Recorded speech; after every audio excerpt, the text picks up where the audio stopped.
بزرگ فرماتے ہیں میں نے دعا مانگنے کا طریقہ اپنی بیوی سے سیکھا۔ حضرت وہ کس طرح؟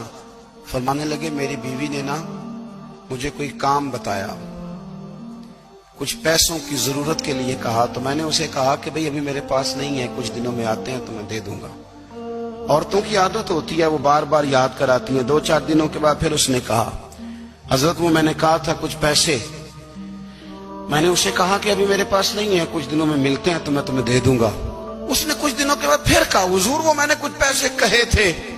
فرماتے میں نے ڈانٹ دیا، میں نے کہا کہ کیا تو روز مجھے شرمندہ کرتی ہے، کہا نا میرے پاس نہیں ہے، ہوں گے تو دے دوں گا، تو روز یاد کراتی ہے۔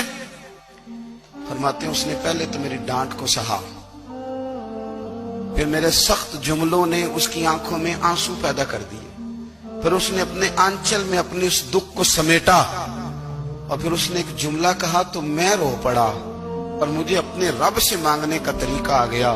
مجھے کہنے لگی حضرت جی آپ نے ڈانٹ دیا، میں نے سہ لیا، پر آپ ہی میرے شوہر ہیں، بتائیں نا آپ سے نہ کہوں تو میں کس سے جا کے کہوں۔ فرماتے ہیں میں رو پڑا، اور میں کھل کے رویا، اور میں تڑپ کے رویا، اور پھر میری سسکیاں بند گئیں۔ تو مجھے کہنے لگی آپ کو کیا ہوا؟ میں نے کہا مجھے بھی دعا مانگنی آ گئی ہے، جب میں اسے کہوں گا نا اللہ تو ہی میرا رب ہے، میں تجھ سے نہ کہوں تو میں کس سے جا کے کہوں؟ میں کیوں کسی بندے سے سوال کروں؟ میں کیوں کسی دنیا دار سے کہوں؟ میں تیرے بندوں کا، نیک بندوں کا وسیلہ لے کے، تیرے محبوب کی غلامی لے کے تیری بارگاہ میں آیا، تجھ سے نہ مانگوں تو کس سے مانگوں؟ سمجھ آ گئی ہے، جب میں اس رنگ میں مانگوں گا تو پھر رب میرے اوپر بڑا ہی فضل فرمائے گا۔